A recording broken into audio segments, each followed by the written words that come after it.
Hey there everyone, Mazarok here, and this week I'm going to be giving you some tips on how to run a more sandbox-like campaign. Let's go.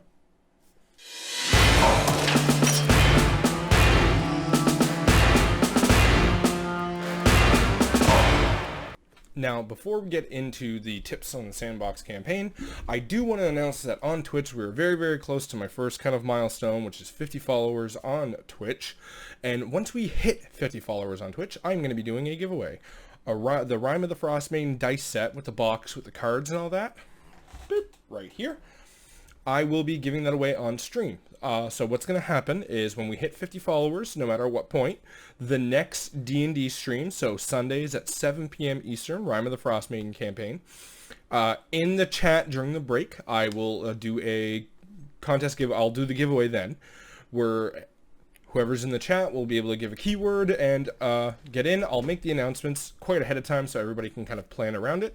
But that's my goal. So that, again, the Rime of the Frostmaiden dice set will be made available to one of my lucky followers in chat on Twitch once we hit that milestone. So thank you very much for the generous support that everybody's giving me already. This channel is growing, the Twitch channel is growing, and I'm looking forward to what's going to come. It's been a ton of fun so far, and I think it's only going to get better and better and better. And now for my tips on how to run a more sandboxy type campaign. So if you've just started being a dungeon master, you're going to be worried about giving your players a lot more agency than what you're comfortable with. You're going to tend to railroad the adventure a little bit more, as in try and very much steer them in a very hard direction, just to make your life simpler. But as you gain more confidence with the DM, as a DM, you're going to be much more willing to give your players more agency in the story and let them really kind of come up with their own arcs. And you're going to do that. So step number one is listen to the players. As we get into that. The players, whether they know it or not, will usually always come up with great ideas and great arcs, and they won't even know they're doing it. And this is kind of ties into number two, is encourage more role play. Encourage your players to talk about what they're going to do about about this upcoming big bad, what's going on in the town, things like that. Because when they talk about these things, they're going to come up with ideas and theories about what's going on. Some of these ideas and theories are really good, and you can take and tweak them to be just different enough that they might not realize it was them that came up with the idea, but it was. But listening to your players is a big one here. Matt Mercer does this so insanely well. The next time you watch Critical Role and they're talking about what's going on, they're having that hour and a half long role play session where they're kind of talking about what's going on and figuring out what to do about it, look at Matt Mercer. He is intently listening to what every single buddy's saying. Intently. And I guarantee that he's doing it because they're coming up with great ideas that he could use and tweak and move along with. As long as many other reasons that only Matt Mercer will know. So I don't want to speak for the guy, but I'm sure that's a small portion of it. Because as a DM, I've done it. I've been told to do it. Told to do it more. So it's listening to your players is just huge. Encouraging role play, so you do have these opportunities to listen to them. One of the ones that I like to do to get started is when they have the campfire at the middle of the night, they're all sitting around. All right, is there anything you'd like to do and talk about? Is there anything you guys want to talk about among yourselves? And sometimes it'll be like, oh wait, yeah, I want to take this guy's side and talk to him, or they talk as a group. But giving your players the opportunity to role play instead of just, okay, so you all bed down for the night, you camp, you wake up in the next morning, is another way that you can help encourage that, so you can do your job and listen a little bit more. I know the Dungeon Master talks an incredible amount during a session, but you know what?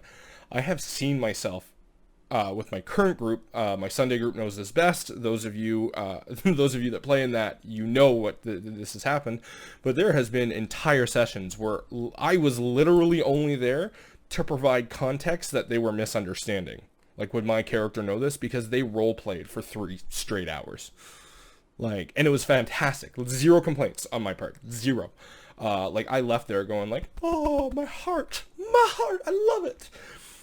But yeah, So find ways to encourage role play. If they're sitting at a tavern, it might be empty, it might be full. Is there somebody listening? Is there someone not? There's a lot of ways that you can kind of work around that.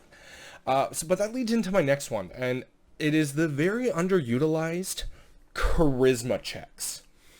When in towns, cities, taverns, anywhere where there's people, I like to have the players roll charisma checks. Just straight charismas, no nothing else, and anybody can do this. And I will actually have a rumor table about what's going on in the world, whether it's just little things they might already know, or big things, or something really juicy. But depending on their role, they'll hear these rumors. Well, hearing these rumors might spark a bite. Like, wait, what's happening where? We need to go over there. Like, we got to go check that out. What's that? It's either cool or bad or whatever. But that is a way to kind of throw small arcs out at your players without having to do much. It's a charisma check. I'll make my table. The less juicy rumors are your like 1 to 5, but then the higher you go, the better chance that they have to hear something that's really juicy and really, really nice. So I feel like charisma checks generally in towns are very, very underutilized, and I've really only seen myself do it. Now, I haven't been a player in too many campaigns with another DM either, so I can't comment on that. I can count the number of DMs I've had on one hand. It's just kind of how that's worked out. Actually, maybe 2 now. Yeah, I think 2 hands. I can still count on 2 hands.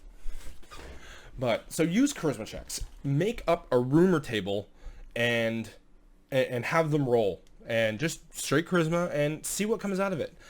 And that leads into the next one. Is have small arcs prepared, or the beginnings of them. Because if you have 3 to 4 episode or session like arcs that the players could jump into at any moment, have the beginning prepared. Because if they hear about it and they want to go to it and figure that out, there's no way they're getting through the entire thing in one session. So there's no need to over prepare and have an entire arc prepared. If they bite on something and they want to go there and they want to do that, have the beginning of it prepared, run it for what it's worth until the end of the session, which most of the time they're not going to be doing this at the beginning. It'll be at some point in the middle. They're going to finish what they came to do from the ending of last session, and then something might happen. Rarely do the players ever just start a session arriving at the town or something like that, or you sit at the tavern, session's done. So you do have time to implement that little bit of roleplay at the beginning if something happens, and then kind of do the rumors after, and have that nice beginning chunk ready based on whatever they bite. But also you can make that interplantable or plantable anywhere. So your rumors, if you want an arc to get seen eventually, it can be scaled, but it's not only in that one town that they heard it. If you really want a story or something to be kind of revealed to the players, you can have it as a rumor in almost any town. Change the location of where it is at some point. No one's ever going to know. It's your game. You're the creator here. All that's happening is your players are going to bite down on certain things at certain times. But if there's something that's cool that you really want to explore, it can come up in different places. But let's say it was a 3-hour hike north of town. Well, your players didn't bite on it then. They left. They went south. All right, well, now it's an hour hike west. No one knows. It's you. And then that comes to kind of how I like to framework my homebrew campaigns. So I've said this, any of my players would probably hear me saying this. I like to create chapter titles. I have the name of the book. I've got my chapter titles. But the players write out the chapters. What happens in those chapters is the players' full free agency and will to do so. Now, as any author would be able to tell you, chapter titles can be swapped around. Things get changed around and moved around all the time. So maybe you had something written in at chapter 3, it ends up being a chapter 7. It's your guys' own personal story. Have fun with it. It doesn't matter when the chapters happen as long as everybody has fun at the table. So don't be afraid to get off course or off your chapter order, if you so would. Because that's one thing I've said it again. Create the chapters, not the novel. is if you create the chapters, your players are going to bite on certain chapters and have a whole lot more fun there. I know I'm saying the word bite a lot today, but I guess it's a little weird. Another tip is slow the game down. I said this before and I'll say it again. A lot of people go really, really fast with their exploration pillar. And skip over roleplay. Well, if you say, all right, so you leave this city and you travel here for it takes you 2 weeks. That's 2 whole weeks of roleplay. Now, you don't have to roleplay every single day, but you can say, all right, so this is going to happen over a 2-week period. Is there anything that you guys want to talk about during this time? And so you can kind of do it chunk by chunk. So on the first few nights, is there anything? Okay, no. On the second few nights, is there anything? Because sometimes the players will talk about something on day 1, 2, or 3, and something will click. And on day 4, 5, 6, they want to talk about it with somebody else and get their opinion. So it's a really nice way to kind of work around time, slow the game down, explore the exploration pillar, and set yourself up. Because if you can slow the game down, you don't have to have an entire arc prepared or 4 entire arcs prepared for that session. That buys you time, and it allows the players to roleplay. It is a win-win. Plain and simple. It is absolutely a win-win. So think about that the next time that you're kind of giving your players a lot more agency. And that kind of leads into the next one, is give your players the agency. Let them come up with these stories. Let them go with it. So give your players agency, and also work on improv. That's one thing that I kind of struggled with a little bit. I wasn't the greatest improviser, but I was pretty good. But having to do that in a controlled context setting instead of just me being an idiot with my friends, like at a bar or something, I actually kind of had to work this into a narrative stupidity, I guess. I don't know, like a framed stupidity that made sense.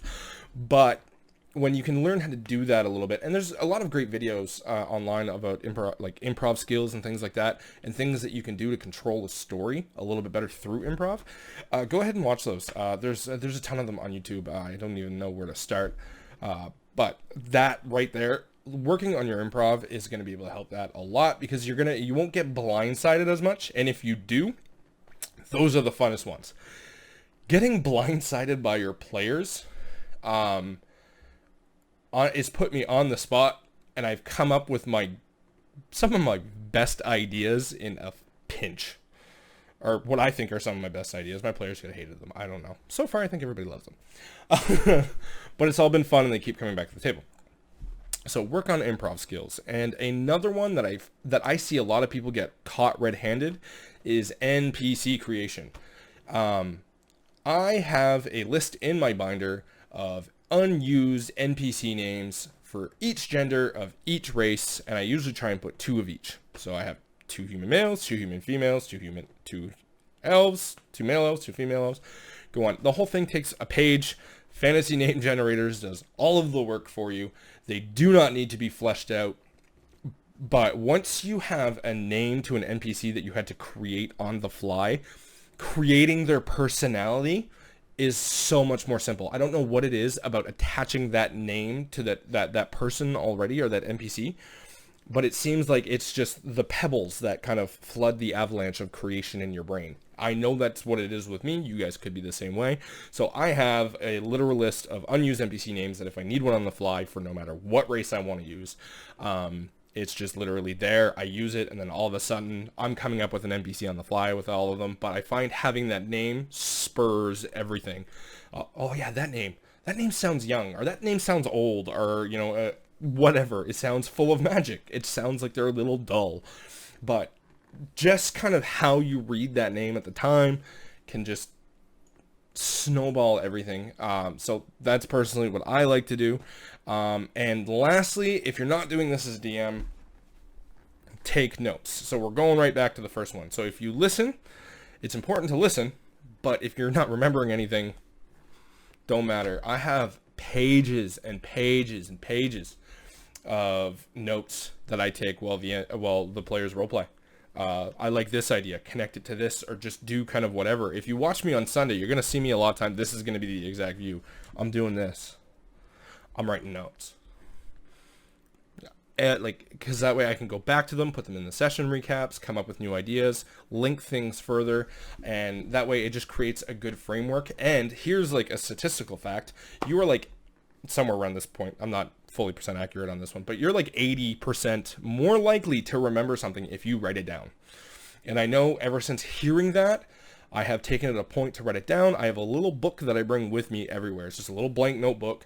But whenever I hear something, think of something, and I do not want to forget it, I write it down. I write all my groceries in there. And what's funny is I write my groceries in the morning before I go to leave, and I don't even need the book open to do the groceries, and I never forget anything. But because I've written it all down, I remember. So actually write it down, and I don't mean type it out. You can type it out later. There's a big difference between your memory retention with a keyboard and your memory retention with writing it out, because you have the muscle memory of the pen working out every letter of that word. So don't discount the use of pen and paper at your table. I am huge on electronics. I have a frame TV with a laptop and Spotify for music at my homebrew games. So I mean, really, don't discount the use of pen and paper. So take good notes, and then usually what I like to do is I'll type up the session recaps afterwards based on all of the notes that I took. So if you don't take notes, I do highly recommend it. It's a really, really good idea. But those are kind of all of the basic things that you can start doing. And like I said, none of it is go get stuff. It's just small changes that you can make in your game to allow you to give your players more agency and be better at creating a sandbox campaign. Because I will tell you one thing. I'll usually guess which way my players are going to go. Like, I'll give them one of 3 arcs in kind of a rumors or however I've done it. Sometimes it's through NPCs or this or that, or they hear something, an event happens, whatever. And I'll be like, this player will want to go here, this player will want to go here, this player will want to go here. And then sometimes I'm completely thrown for a loop where no one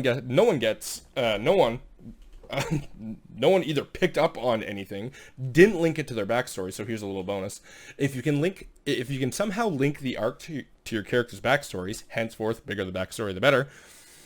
They're going to be much more willing to bite on it and move along with it. So just a little tip there. But yeah. And sometimes my players always surprise me. Sometimes I think they're going to go one way, they go complete other. Sometimes I think they're going to bite on something, they completely don't. Now I've gotten pretty good at guessing which way they're going to go.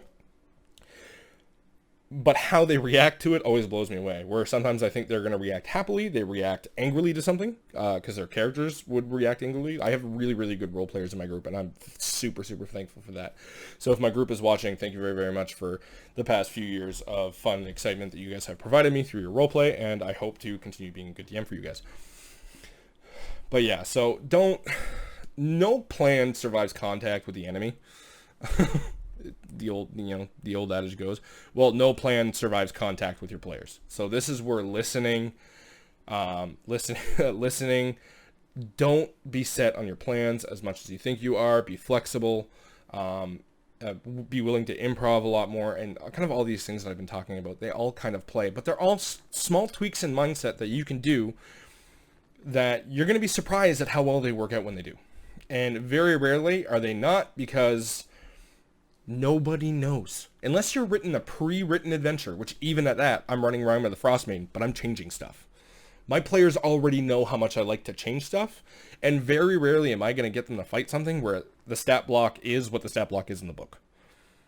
So, metagamers can't do nothing, because I like to homebrew the crap out of everything. Now, that's different for Adventure League, but we'll get to Adventure League another time. There, I'm a lot more rigid. But my homebrew games, if there's no rule system in place blocking me from doing whatever the hell I want, I'm going to do whatever I want. That's it. And I'm going to have a lot more fun with it. But that's another video for another time. So with that, honestly, I think I've given you a lot of good tips here. So when we hit 50 followers on Twitch, I will announce it as fast as possible on my Twitter, link below. I'll announce it on Instagram as well. I'll try to announce it on YouTube as quick as possible. And then once we hit 50, the next Twitch stream for D&D, it won't be a WoW stream, it'll be a D&D stream. On the break, I will do the dice giveaway for the Rime of the Frostmaiden set.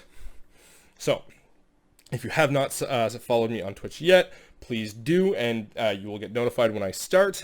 Sundays is our D&D stream at 7 p.m. Eastern, which you will have a chance to win the Rime of the Frostmaiden dice set there. Wednesdays, Thursdays, and Saturdays is the World of Warcraft streaming. It's a lot of raiding, PvP, weird stuff, chill nights, whatever. If you want to come by and talk D&D, I love talking D&D no matter what I'm doing. I might be silent a little bit more while I'm raiding, but while we're kind of recuperating, I will absolutely answer your questions. Like, comment, and subscribe, please. It does go a long way. And if you'd like to support this channel directly, the Patreon link is in the doobly-doo below. So please go ahead through there. I have the session recaps up on the Patreon. They're free for everyone. So if you want to see what's happened before in the Rime of the Frostmaiden campaign, you can read up on it. They're 2-3 minute reads. They're really not long. But it catches you up on the main events and gets you acquainted with the characters a little bit more. I'm going to do a little add-on to that as well, and I'm going to post kind of what you guys know about the characters so far, so that way you can kind of flesh things out a little bit more. Aside from that, I hope your next session is a fantastic one, and we'll see you next time.